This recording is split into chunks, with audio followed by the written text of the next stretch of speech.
सद्गुरु केदारनाथ एक असाधारण स्थान है। यहाँ पर शिव ध्वनि का उच्चारण एक बिल्कुल नया आयाम और महत्व प्राप्त कर लेता है। ये एक ऐसा स्थान है जिसे इस खास ध्वनि के लिए विशेष रूप से तैयार किया गया है। जब हम शिव शब्द का उच्चारण करते हैं तो यह अनिर्मित का स्वातंत्र्य है। जो सृजित नहीं है उसकी मुक्ति है। ऐसा कहना सही नहीं है, लेकिन यह लगभग ऐसा है कि इस धरती पर शिव की ध्वनि केदारनाथ से निकलती है। हजारों सालों से लोगों से ने उस स्थान को उस ध्वनि के स्पंदन के रूप में अनुभव किया है। जब हम शिव कहते हैं तो इसका मतलब एक और मूर्ति या भगवान बनाना नहीं है जिनसे हम जीवन में और अधिक समृद्धि या बेहतर चीजें मांग सकते हैं। शिव शब्द का अर्थ है वह जो नहीं है। आज आधुनिक विज्ञान हमारे लिए यह साबित कर रहा है कि सब कुछ शून्य से आता है और शून्य में वापस चला जाता है। अस्तित्व का आधार और ब्रह्मांड का मूल गुण विशाल शून्यता है। आकाश गंगाएं बस एक छोटी सी घटना है, एक फुहार। बाकी सब विशाल खाली जगह है जिसे शिव कहा जाता है।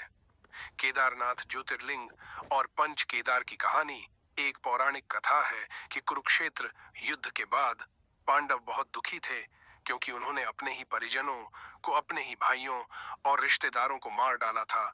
इसे गोत्रवध कहा जाता था। वे इस कृत्य के लिए दोषी और कलंकित महसूस कर रहे थे और खुद को इससे मुक्त करने का रास्ता तलाश रहे थे, तो वे शिव की तलाश में निकल पड़े। शिव उन्हें इस भयानक कृत्य से अचानक मुक्त हो जाने का सुख नहीं देना चाहते थे, तो उन्होंने खुद को एक बैल के रूप में बदल लिया और भागने की कोशिश की, लेकिन उन्हें पकड़ने की कोशिश में पांडव उनका पीछा करने लगे। शिव जमीन में चले गए और जब वे ऊपर आए तो शरीर के अलग अलग हिस्से अलग अलग जगहों पर उभर आए। बैल का कुबड़ केदारनाथ है, आगे के दो पैर तुंगनाथ हैं जो केदार के रास्ते में है। नाभि हिमालय के भारतीय भाग में मध्य महेश्वर नामक स्थान पर प्रकट हुई जो एक बहुत शक्तिशाली मणिपूरक लिंग है, और शिव की जटाएं कल्पनाद नामक स्थान पर प्रकट हुई। इस तरह शरीर के अलग अलग अंग अलग अलग जगहों पर प्रकट हुए। शरीर के अंगों का यह वर्णन 7 चक्रों से संबंधित है। इन मंदिरों की स्थापना मानव शरीर के रूप में की गई थी। यह एक महान प्रयोग था, एक विशाल शरीर बनाने की कोशिश करना। ऐसा ही एक शरीर भारतीय हिमालय की दिशा में हुआ। ऐसा ही एक दूसरा शरीर पश्चिमी दिशा की ओर भी हट गया, जहां उन्होंने नेपाल को ही एक शरीर में बदलने की कोशिश की।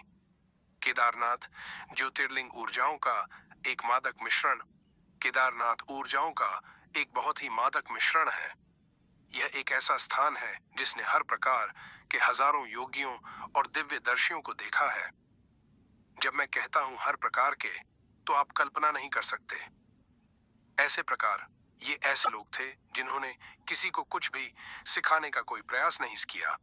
दुनिया को भेंट करने का उनका तरीका था अपनी ऊर्जाओं, अपने मार्ग, अपने कार्य, सब कुछ को इन स्थानों में एक विशेष तरीके से छोड़ देना। जब आप आध्यात्मिक मार्ग पर किसी के बारे में सोचते हैं तो आप शायद उन्हें एक निश्चित प्रकार के व्यवहार, पोशाक या बोली के संदर्भ में एक निश्चित प्रकार के ढांचे के भीतर सोचेंगे, लेकिन यह केवल उस प्रकार के आध्यात्मिक व्यक्ति की भूमि नहीं है। आपकी समझ के तरीकों में फिट बैठे ऐसे लोग भी यहाँ रहे हैं, लेकिन ऐसे और भी बहुत से लोग रहे हैं जो पूरी तरह से जंगली हैं, जिन्हें आप कभी आध्यात्मिक व्यक्ति के रूप में नहीं पहचान सकते। लेकिन ये ऐसे लोग हैं जिन्होंने अस्तित्व के छह या नए शिखरों को छुआ है। जब हम एक योगी कहते हैं तो हमारा मतलब एक निश्चित व्यवहार या नैतिकता वाले व्यक्ति से नहीं होता। एक योगी जीवन के साथ पूरी तरह से सामंजस्य में होता है।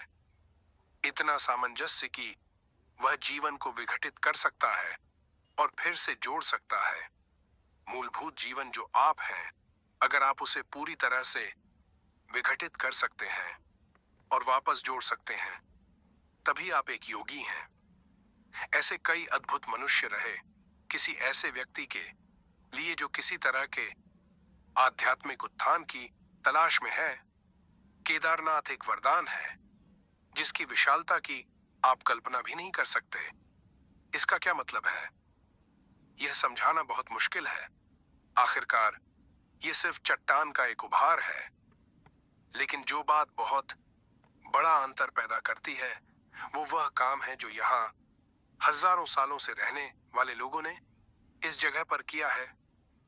यही वो जगह है जहां बहुत से योगियों ने अपने साले शरीर त्यागे हैं। ये कुछ ऐसी चीज है जिसे आपको जरूर अनुभव करना चाहिए भारत में जन्म लेने के बाद, इससे पहले कि आप बहुत बूढ़े हो जाइए और किसी चीज के लायक न रहें। आपको एक बार हिमालय जरूर जाना चाहिए। केदारनाथ ज्योतिर्लिंग मंदिर और आदिशंकराचार्य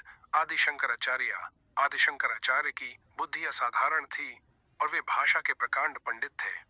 अपने छोटे से जीवन के दौर में उन्होंने इस देश की लंबाई और चौड़ाई चलकर नापी। शंकराचार्य कालाड़ी नामक एक गांव से आए थे जिसका शाब्दिक अर्थ है पैरों के नीचे। दक्षिण में असरई, हम भारत माता के चरणों में हैं।